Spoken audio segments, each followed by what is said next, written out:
On the Hard Rocker Sports Network from KTEC 91.3, this is Hard Rocker Huddle, your podcast home for South Dakota Mines athletics. My name is Josh Van Valkenburg-Gernert. This is episode 20 of the Hard Rocker Huddle. And this week we'll have our three out-of-season head coaches on just to talk a little bit about their springs. First is head volleyball coach Lauren Torvey Prohaska. Thanks for joining us today. Thanks for having me. Yeah, just first, go ahead and give us your thoughts on reflection. Obviously, your first spring in like 3 years, so that's a big plus. Yeah, it's kind of interesting to see how our women who have never had a spring adapted to their first spring season. There really wasn't a lot of expectations because they had never experienced one before. And for our coaching staff, it was more about how do we get the most out of this group, because our group is so experienced and we had a lot of upperclassmen and they really just wanted to get better. So we really just enjoyed a lot of spring and figuring out what we wanted to get out of it. And I really feel like we did what we set out to do. Yeah, and you had obviously having some kids back who maybe you didn't have a lot of last year. Anna Thomas played limited last year. A lot of Chelsea Brewster this spring who didn't see the floor at all last year. Yeah. How nice is it to get a couple of those kids back? Yeah, I mean, to watch a lot of your athletes go through serious injury where they miss the entire half of the season, it's really tough. For Anna coming back strong, she really just is so consistent. Like, she's gotten to the point where she's super confident and she looks really good. You can tell she feels good about her play. Obviously, she's always the kind of person that wants to be better, but it's been a lot of fun having her back in the court. For Chelsea, we've missed her for a full year, so this is really exciting. I don't really feel like Chelsea has missed a beat. She really put in the work she had to be strong, and she really pushed herself this spring to be better than where she was before she got injured. And I really felt like she ended the spring season as consistent as possible. And for Emma Graham, we lost her half the season. And for a freshman, it's like we think, okay, Emma Graham's been in this program for a year, but she was only playing for a couple of months before she was injured. So she's had a ton of growth this spring, and it's been really fun to kind of watch her come into her own and get a little swagger. Yeah, sure. You played 3 scrimmages, correct? You played 3 at dates. Shadron, at Black Hills, and then obviously home scrimmage Saturday. Yeah. How do you feel, about each one of those, and then kind of just your thoughts to end the spring the way you did on Saturday? Yeah, I really felt like our competition in spring for volleyball is so much fun because you play kind of club style. When you go to those tournaments, like when we went to Shadron, we went to BH, we play 2 sets and that's it. There's no tiebreaker. Like, we just play, and there's like really no fans. We're on 2 courts. We wear t-shirts. We don't wear jerseys. Like, it's just it kind of throws you back to like your club days where you're just out there with your friends and like playing hard volleyball, but like you're doing it for each other. Like, there's no result where that's really going to impact your life. So for them for me to watch them go out and compete in that way for each other and for their love of the game versus the pressure of having to win to be at this place in the RMAC and blah, blah, blah, blah, blah. I feel like it's so different, and they thrived. I really felt like every competition we played the highest level of competing, really high level volleyball. We were resilient. We were really tough. I really felt really very repeatable, which is something we've been working on for many months. So spring is fun, but I felt like we had a really good competition spring-wise, and the competition got better as we went. We got to play Central Wyoming at Black Hills. Are a very good junior college program, and they were tough. They really opened our eyes to a different kind of defense because they played really well defensively against us, and our hitters had to adapt, and it was really fun to watch them adapt and be better. And then playing Augustana this Saturday was a ton of fun because they're a top NSIC team, and they really gave us their best volleyball, I felt, and for us to kind of play at that level while still having that fun, I think it's kind of set the standard of where we should be at competition-wise in the fall. Sure. And then as a coach, obviously college is a little different. you kind of have to let them go during the summer. But how does that kind of work? Do you come up with plans for each individual player, and what does that kind of look like, and how do you sort of keep track of their progress over the summer? I mean, yeah, with NCAA rule, we can't touch them at all. Like, we can't mandate what our athletes do, which is why we work so hard to build culture in the season, because the standards that we set and the expectations that we have, they're going to live up to them or they're not going to live up to them throughout the summer. And that's their choice. And it's the choice of their teammates and how they hold each other accountable. So really, throughout the fall and spring, as coaching staff, it's all about building those expectations and norms. Our program in particular, past 3 years, I have felt has done such a solid job in the summer. Our captains go through a really heavy leadership development program in the spring, where we do a lot of conversation, a lot of learning, a lot of reading. So they're prepared for what to do in the summer. And so they've, over the past 3 years, depending on what group that the captain group is, they've instilled different things. One thing that's become a constant for us is the captains will lead a book club, essentially. They'll choose a book, whatever they want to read. In the past, they've done books, they've done podcasts, they've done, other different things, but they'll come up with like a round robin schedule where their athletes have to talk to different teammates every week about what they're reading, about what they're learning. They do that all summer. They have accountability partners that the captains put them with. I mean, there's just so many different things that they do, that they initiate, is what makes them so strong in the summer. I'm super looking forward to this summer because a lot of our women got internships in Rapid City, which is amazing. And they're working for some really cool companies. So we pretty much have our entire team staying this summer, which is the first time that's ever really happened. So I'm really excited to see, first of all, the data and the science on how this will help injury prevention throughout the fall. Because when you're together in Rapid City, they can work out together, they can play volleyball together, outdoors, indoors, they can lift with their strength coach. Can they still do captains practices? Oh too? yeah, I mean the thing about volleyball, you can't play by yourself, right? So you got to have friends. So when you're with your other teammates, it's so much easier to play volleyball, for sure. And they'll initiate those things. I'm sure they will, because they just love to play. So I'm excited to see the data, if it's going to help us physically. Obviously, I think it's going to be a big help mentally, and then obviously what that's going to look like moving forward. I think they've inspired a lot of people. Hey, you can find super solid internships with super cool companies in Rapid City. And they proved that. I mean, we got pre-med majors, engineering majors, business majors, and they all are working for really cool companies in town. So super excited for them, because they're just not only going to be here to be great athletes, but they're also going to be really furthering their career, which is really neat. Yeah. You kind of mentioned the leadership aspect. What has it been like this spring? Obviously, you're replacing 2 captains. Yeah. So what has that kind of been like? Have you seen a growth or step up in some leadership? And who's kind of, you think, going to take that ball and run with it? Sure. So Anna is our only returning captain, Anna Thomas. She has had a lot of growth this year. Obviously, when you're impact player the way she was, being a starting libero for so many years and then being injured and being on the sidelines, you develop a very different perception and you see things differently on the court and off the court. And I think for Anna, leadership wise, that was a really good experience for her to see things differently. And you could see that maturity in her and the way she leads her teammates and the way she leads herself this spring. So she's the returning one. And she's really done a great job at keeping things solid and stable and repeatable. And then we've named 2 new captains to join her, Cassie Luce and Kylie Metzger. They're both, Cassie's going to be a senior and Kylie's going to be a junior. Both setters, which I think says a lot about the importance of a setter in volleyball, but they're so different than each other, which is what I love the most about a great captain group.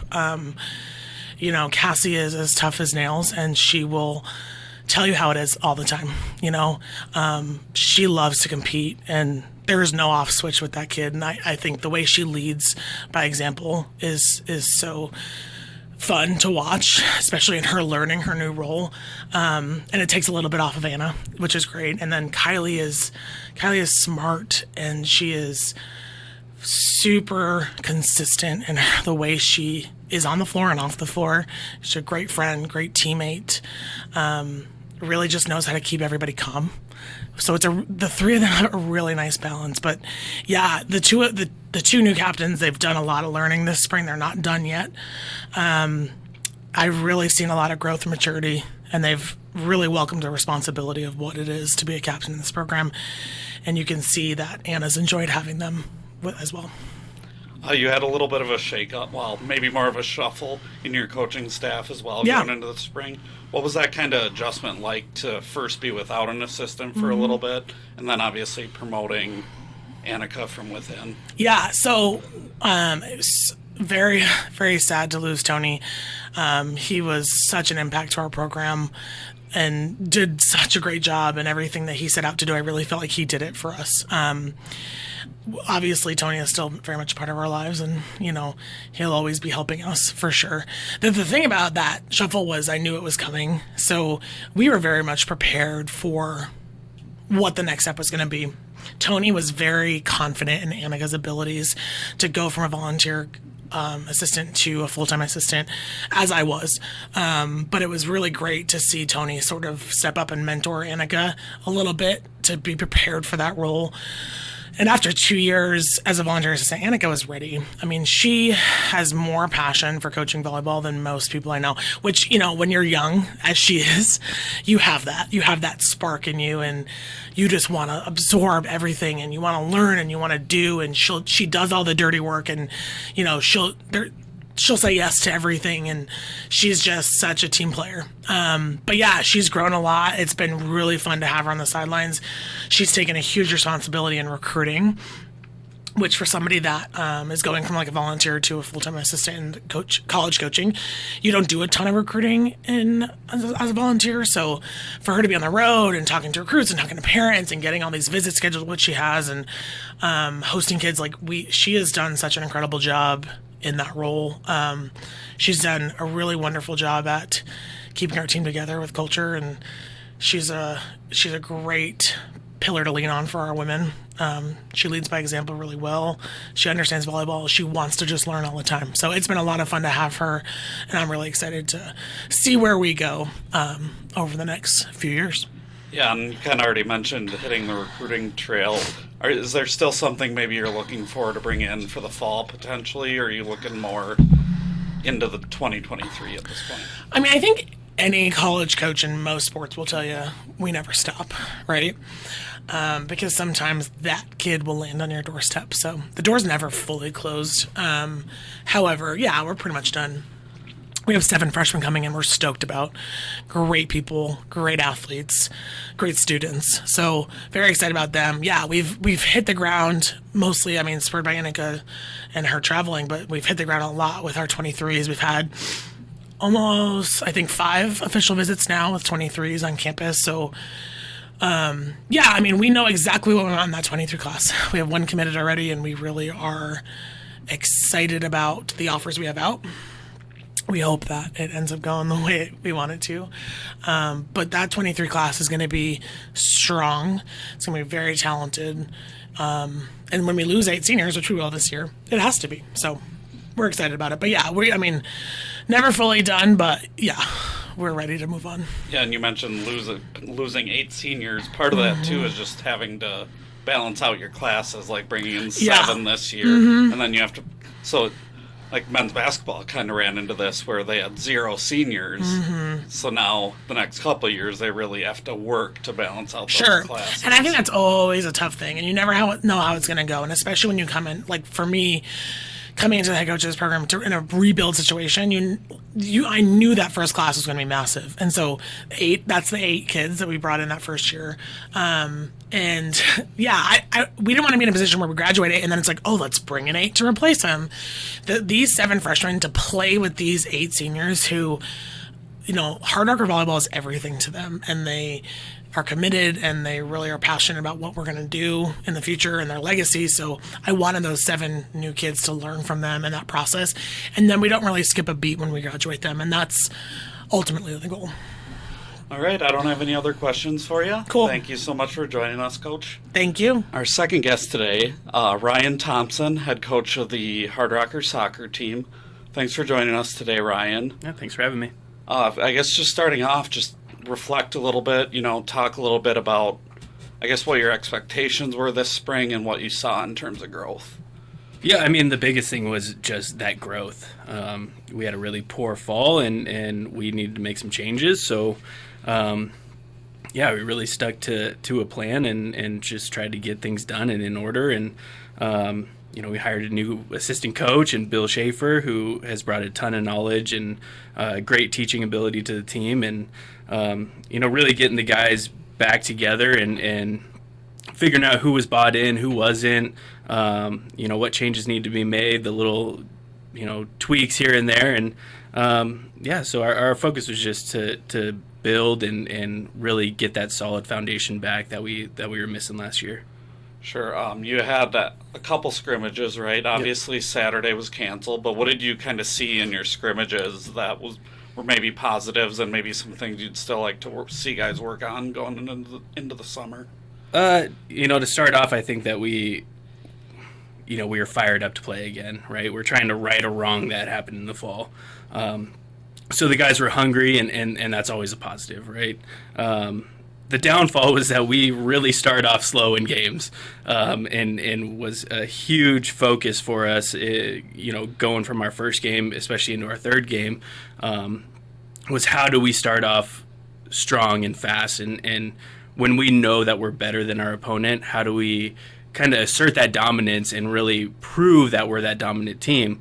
I can't sit here and say that I was the happiest coach over the spring because we really didn't showcase our talent in the first half of the 3 games that we played.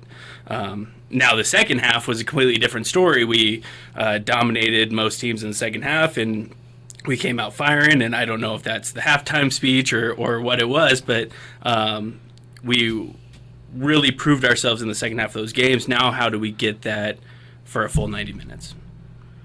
Yeah, so you mentioned Bill Schaefer coming on. Obviously, that was a little bit of a process. What kind of adjustment was it like to, I guess, first be without an assistant for a little bit longer than you would have liked, and then bringing Bill in and kind of seeing what he was able to bring to the program? Yeah, having an assistant's always great, but it's not the first time I haven't had an assistant. I went through my whole first season as a head coach without an assistant. So that the winter months and when we have very limited hours, being the only coach on staff was pretty familiar. And then bringing on Bill, it's been great. The one thing though about Bill is that he's never coaching in college, so it's so he's learning on the fly, and when things are hectic and coming in the spring when it's resembles a real season, and trying to get everything done and teach him everything, it's been a bit hectic, but luckily for me, Bill's a really smart guy and knows the game. So if I say something about our performance, he has a drill for it, right? And then we can kind of write that up together and see how it plays into our style of play and really how to fix issues. So, again, he brings a wealth of knowledge, and it's just getting the little things figured out about the college game that are different from the club game. But just a great fit. We work on the same wavelength. So again, I say something, he's like, oh, yep, I got something for that. Here, let me pull it out and let's run through it and see it. And then he's just an amazing teacher on the field too. If I give him a task and I say, hey, I need you to work with forwards or the midfielders and defenders, he always has something for him that's beneficial and pertains to the game and what we are looking to do. Yeah, obviously just looking for growth in the spring, and then as a coach, what do you obviously you can't really do much during the summer. Right. So how much is there to, how hard is it, I guess, to just kind of rely on your guys to, do what they need to do in the summer? are you able to work out individual plans with guys before they leave?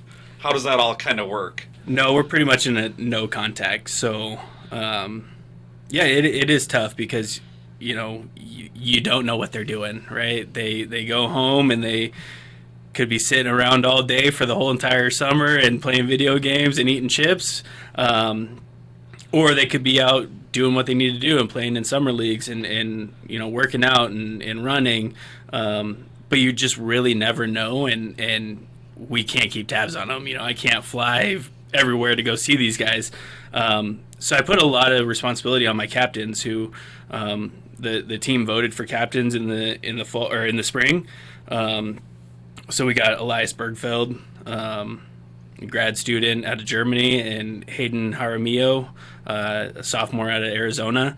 Those two guys really took the reins, and especially over the spring. And it's weird because, again, like how Bill and I are on the same wavelength, the captains are on the same wavelength as us too. So, an example is after our third game, I was really disappointed. I wasn't visibly disappointed, but they were also disappointed, right? And in a game where we won 6-1, we were disappointed together as a coaching staff and as a captain's group. And so the summer is really a time for them to kind of step out and say, hey, this is what we're doing, because they can have contact with everyone, and put together a workout plan and keep guys accountable and create all the Google spreadsheets and everything that you kind of need. So it's kind of on their shoulders as the leaders of the team to put it together, since we can't have official contact with anyone. Well, that's a step of growth right there, right, compared to some of the things that happened, obviously, with the program last year, and right, just being able to reset a little bit on that culture, yep, and improve it going into the next years, is having two captains you can really rely, right, on, and people who, fall in line with their thoughts, and right, but still being able to obviously voice whatever. Yeah, I mean, we let the guys vote this year. Usually in the past I would pick the captain. That didn't seem to be working out, so it was, how do we change this up and find people that the guys value as credible captains. And when they're giving their speeches on the Zoom call that we had, it was a lot about the culture. I mean, both those guys mentioned culture and wanted to change the culture. And they're two guys that are hungry. They're the guys that you always see in the gym. They're always positive from a captain standpoint, and really pushing guys to be better. And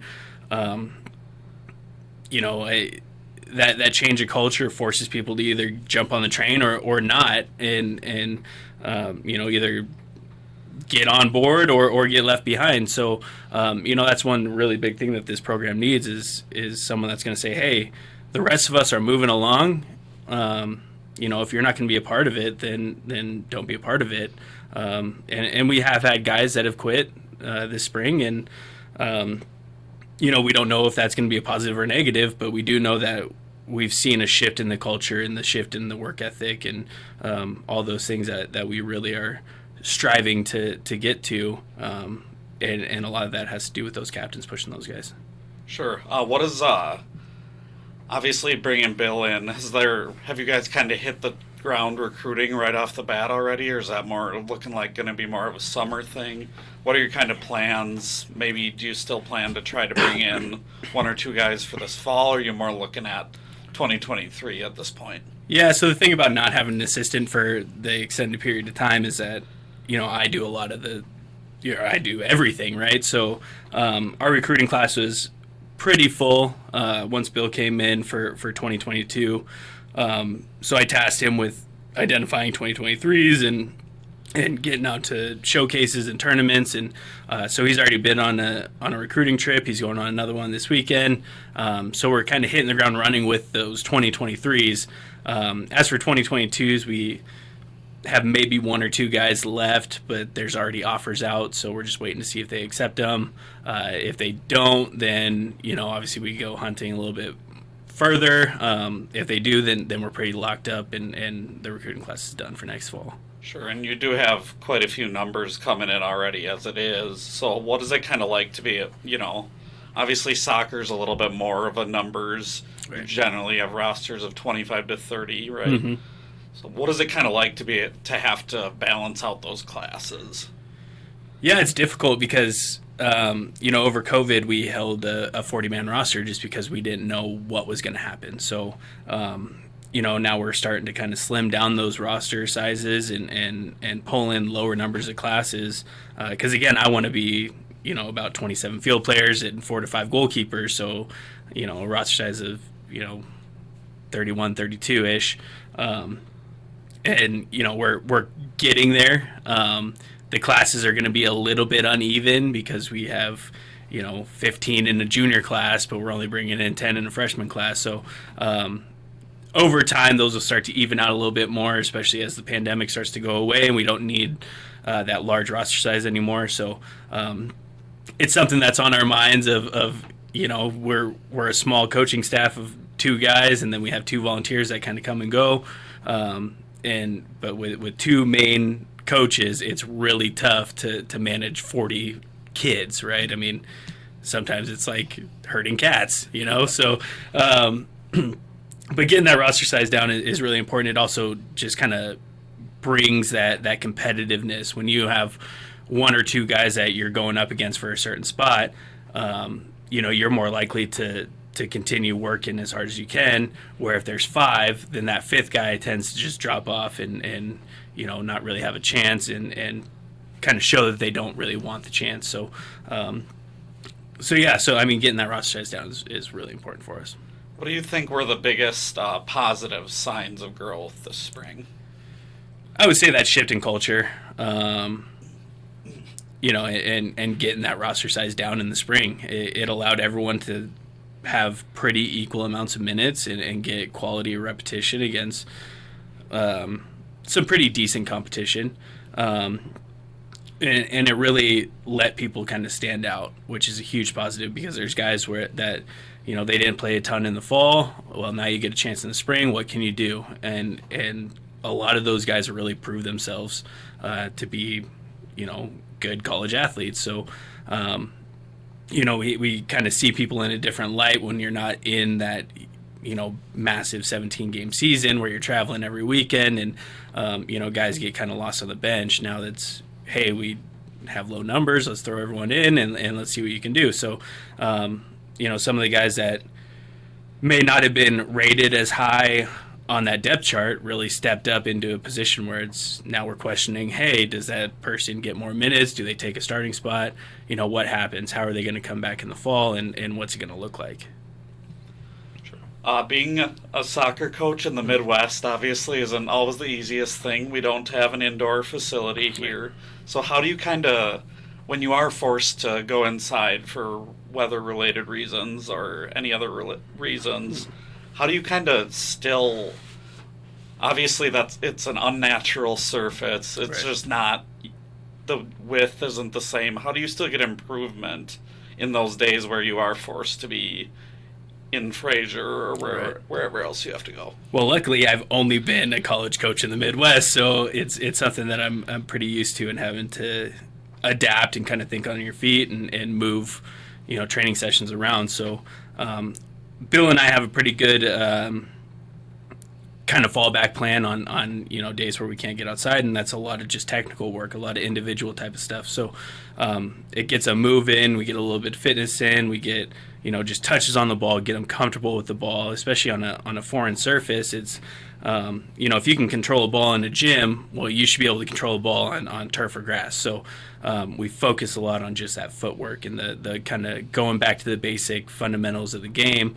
And it gets a sweat out of the guys. I mean, they're constantly moving. They're constantly, 1 foot on the ground, 1 foot on the ball, just getting that workout in. So that's our fallback plan. Every once in a while when track and field is not on the sport court, we can lift up the divider and it gives us a decent size width to where we can kind of line up our back four and in our midfield and, kind of play an offense defense type of drill. So that's kind of rare and few and far between, but we do get, we do get them a workout, and then oftentimes we play like a 4v4 or 5v5, which mimics a lot of the angles that we want to play in a game, and the triangles and the squares that you want to have positionally.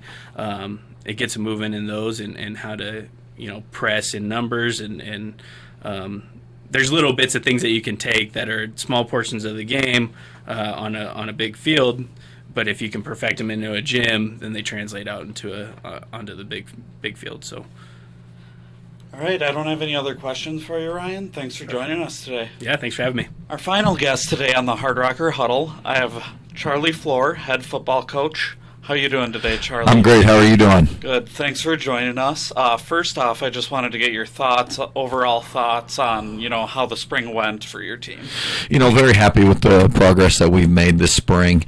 Every time you come into the spring season, we really try and focus on two things. And, the first one is just create depth in all phases of the game, offensively, defensively, as well as special teams. We got somewhat of a veteran group coming back. We only graduated 10 seniors from last year's football team, so we got a lot of experience coming back with our older kids, but we've got such a younger freshman and sophomore class that had not had a lot of valuable reps, so we wanted to make sure and get those individuals reps, which we felt was really good for us during the course of the 14 practices. The other thing we really wanted to focus on too is just overall leadership. Anytime you lose 10 great seniors, we're very happy with the progress that they made with us in our football program, and we need to see who the next guys are, who they can step up. So we did a lot of things during the course of the spring, not only in practice but as well as off the field, some competition type stuff, just to see who our leaders are going to be and who's willing to take that step to lead us for next fall. Sure, you kind of alluded to some of the experience you have coming back. One position group where maybe that you did lose quite a bit was at the wide receiver spot. Obviously, you still have Isaiah coming back, but losing 3 of your, 4 or 5 heavy playing time wide receivers, how good was it to just be able to get some guys some reps and who maybe stepped up? Yeah, on the offensive side of the football, that's probably the one position where we lost the most production was at the receiving core, and those guys got a lot of reps. We're a little thin right now at that spot. We didn't have a lot of guys going through spring with some injuries and different things, so they got a lot of good game experience. We did a lot of situational things to put those guys in some pressure situations, and thought they handled it really well. Our top 2 guys as of right now are Isaiah and then Jeremiah Bridges, who's really doing some multi-sport stuff with the track side, so he wasn't able to be out there every single day. But we got a lot of good young kids, very happy with that position. The last 2 years that we've recruited the receiving core, those guys have stepped up and really answered the bell in the spring. Obviously, we're still 16 weeks away from the fall camp, but with that position being the one that's on the offensive side, probably the one we got to continue to monitor and see how those guys continue to progress through the summer. Sure. What do you think were the most positive steps you guys took in the spring? One thing that we really tried to put an emphasis on this spring, at least on the offensive side of the football, was just taking care of it. Not putting ourselves in bad situations, those sudden change type things. And, I thought we did a really good job of that this spring. Our quarterbacks really didn't force as many footballs as they had in the past. We took good care of the football. We did some live situation things where we allowed our defensive guys to try and strip the ball and create fumbles and create turnovers that way. So I was really happy with that progress that we had made on the offensive side of the football. Was just looking at where we were deficient last year, and turnovers was a huge one. We threw 13 interceptions in the 11 games, which obviously isn't to the standard that we want it. And this spring that was a big time emphasis for us, especially with the quarterbacks and the receivers, as well as the offensive line. Anybody that's involved in protection is just making sure we're taking care of the football. Yeah, you already sort of talked about maybe replacing some of your leadership that has been lost. Who are you kind of expecting to maybe step up in that role? And have you kind of already gone through the selection process for your leadership group next year? We haven't. What I try and do is let that develop over the summertime as well. And when they come back for the fall camp, we'll do our captains and we'll do all of that stuff. Really we're putting it all on our seniors on each side of the football. Is what are they going to do to help develop those kids, especially in the spring and then over the summertime. So there's a lot of personal accountability that we put on our kids to help through the process over the summertime, and put it all on our players. In the summertime we're not allowed to be out with our kids and do things like that, so we really try and make everything player led, which I think is really important in the development part in the process of establishing a program. Yeah, you mentioned you really can't have any involvement in what they do over the summer per NCAA rules. Are you allowed to make any sort of plan for them before they leave individually? Do you have meetings with them? How does that kind of work? Yeah, this week we're actually getting ready to do exit interviews, both as a position and then as well with me as the head football coach, and just kind of lay everything out, what their strengths were, what their weaknesses were, where they and what they need to improve on over the course of the summer, kind of give them the guidelines and things that we want them to do. Some kids need to gain weight. Some kids need to lose a little bit of weight. Some kids need to work on their strength, speed and agility, catch 100 footballs a day, snap the ball, work on drops as a DB, so we try and lay all those things out. Our strength coach will, provide a program for them over the summer, the ones that are here as well as the ones that are gone for the summer because of their internship. So we create a plan for them, which I think is very good for us. Again, it's more of a player-led type deal, and let them kind of, how important is the game of football, especially in the summertime. A lot of programs will say that the summertime is when you're going to win and lose football games, and that's kind of where we're at right now within our process as a program, is making it more player-led, more player accountability instead of us telling them to do those things. Sure, and I'm sure that's a big culture thing too, where you come back in 2 or 3 months, you can kind of tell who the guys are that are bought in and who didn't buy in over the summer. Yeah, it's pretty evident, when you come back and see what kids have done something, what kids haven't done something, which guys are ready to go. And, again, we want all of that stuff. We want to make sure we're laying all that stuff out in front of them. Just because you were maybe a starter when spring ended doesn't mean you're going to come back and be the starter at the end of fall camp. So it's the process during the summertime that will, kind of help with the development of our program. Sure. Obviously, being a outdoor coach, head football coach in the Midwest, kind of has its difficulties. We don't have an indoor facility here. How do you kind of, when you have to cancel or when you have to move practice, how important is it, and what do you kind of do to be able to still, have successful practices when you have to kind of move things around? Yeah, obviously being here in the Midwest makes things a little bit more challenging when you don't have the facilities that you would want to make sure everything is to go as planned. So, our kids are resilient. They're tough when it comes to hey, we need to move practice to tomorrow. Hey, we're only going to go an hour and a half today compared to 2 hours. Our staff's done a really good job of being flexible as well. And, this year we had to do it because of the weather for our spring football game. We ended up going Friday morning, which was honestly probably the nicest day we had weather-wise. No wind. It was about 50 degrees, and we had a very productive practice / spring football game. We had a lot of people out in ramps. I think there are 20, 25 cars out there. A lot of people from even the campus that were out watching it. And, it's a positive thing for us because we know what we have, we know what we don't have, and it's just a matter of us, trying to figure out ways for us to be efficient and be as productive as we possibly can. Sure. What were your overall takeaways? I know you scrimmaged for about an hour that Friday morning. What were your takeaways? What were you happy with? What do you think still maybe could use some improvement once you get back? Sure. I'll start on the defensive side. I thought defensively, our front seven is continuing to get better. We put a big time emphasis on recruiting defensive linemen, and we got a good linebacker core coming back. And in this league, you got to be able to stop the run. And we really felt, this spring, made it very challenging on us offensively to run the football, and that's what we want. If we're having a hard time running the football against our own defense, that's a positive thing. And I felt really happy with our defensive line. Our linebacker core is experienced, but yet a little bit of youth. So we're just trying to mold that together. We have some good defensive backs, that got a lot of reps last year, really toward the end of the season. That's just the one position on the defensive side where we need to continue to find more depth. Just probably the most inconsistent of all three of the positions on the defensive side. Offensively, quarterback-wise, I'm still very blessed to have three quarterbacks that have had meaningful starts here in the RMAC conference. So, from an experience standpoint, those guys really showed it this spring. We talked about it a little bit before just in regards to what we need to do better at that spot, and that was taking care of the football, and those guys were able to show that this spring.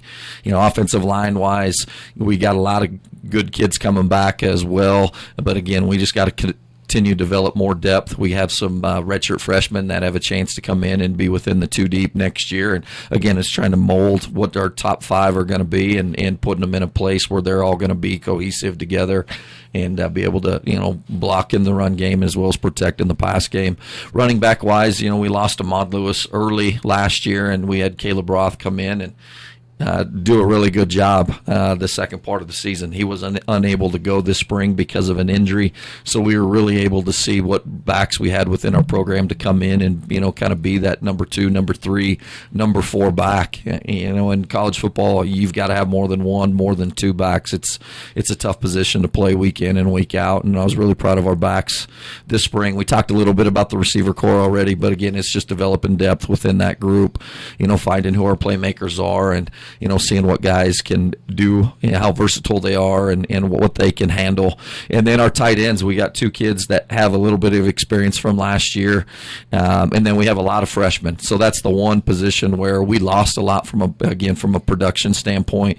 We have some good players that are coming back.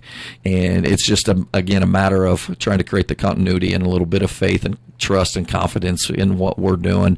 And then from the special team side of things, we got Casey Knutson coming back from a punting standpoint, Connor Taylor coming back from, a kicking standpoint. Connor did a good job all spring long of making the kicks in some pressure situations, and our long snapper, true freshman, Max Wadier is back too. So from a specialist standpoint, we have a veteran group coming back. So, really excited about the outlook for the 2022 season. Yeah, you kind of mentioned, Caleb Roth dealing with some injury stuff last year. Last year, the running back depth really was tested. Ahmad got hurt, Caleb got hurt, Orlando dealt with some stuff. So really Caleb was probably the third back going into the season and really stepped up. And now you also have, Brandon coming back. You have Orlando coming back. So that almost wound up being, obviously, no, you don't want anyone to get hurt, but it almost wound up being a positive going into the year that those guys got experience that maybe they otherwise wouldn't have. Yeah, and that's the one position, we feel you have to be probably the deepest at is because, obviously you want to be able to try and run the football, but when teams are really overloading the box, they've got to be versatile type players. And, we were able to test and kind of see what they were able to do on top of the run game. So we did a lot of things. We were putting them out in the formation and throwing the balls to them, and just seeing what they can handle, knowing that a lot of those kids had some good quality game experience last fall. Yeah, and another person I wanted to bring up, I know he's been pretty limited, it's Grant Smith. Obviously, he was, he preseason All-American, great player the last time he was out on the field. How big is it going to be able to potentially get him back, in August? Yeah, Grant's a phenomenal kid. He's been through a lot in his college career here.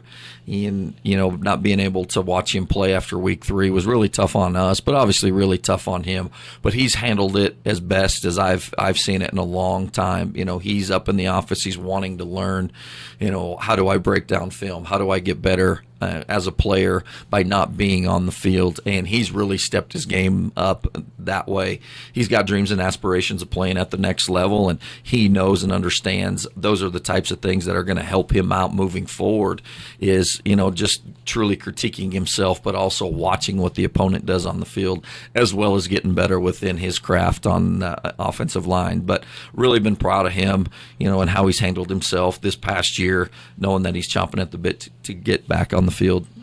Sure, and you're going to stay busy this summer. Obviously, you got some camps going on. Do you just want to talk a little bit about your camps, dates, what you have going on there? Yeah, so we're in the process of just finishing up with our spring ball, doing meetings, and then once really school gets over, we're going to be out on the road doing spring recruiting. We'll send our staff out to some key areas to go to camps, to go to combines, to see kids in person at those things, and really try and get a jump ahead within the recruiting process. So we'll spend about 3 or 4 weeks out doing that, as well as during the summertime we'll be at a lot of other camps. Some of the Division I schools are very good about opening up their camps and letting us other college coaches come in and check those kids out. So we'll be out during the months of June to do that as well. The month of July for us, will be a little bit more low key. That's the time I want to give our staff a couple of weeks off so they can recharge their batteries, rejuvenate, and be ready to go. We are hosting a camp here July 24th, which is a Sunday. It's 8 to 1 p.m. Here on campus. It's tied with a Go to Mines event, which we feel is really important for them to truly get a grasp on who we are as a university, especially on the academic side, and then as well as the football side. So really excited to have our individual camp here that last weekend of July. Last year we had about 70 kids show up for the first time that we had ever had a camp. This year we're looking anywhere from 125 to 150 kids here that Sunday, and really experience what South Dakota Mines is all about, what Rapid City is all about, and just the type of program that we're building here. All right, I don't have any other questions for you. Thank you so much for joining me today, Coach. This has been Josh Van Valkenburg-Gernert. I'm signing off.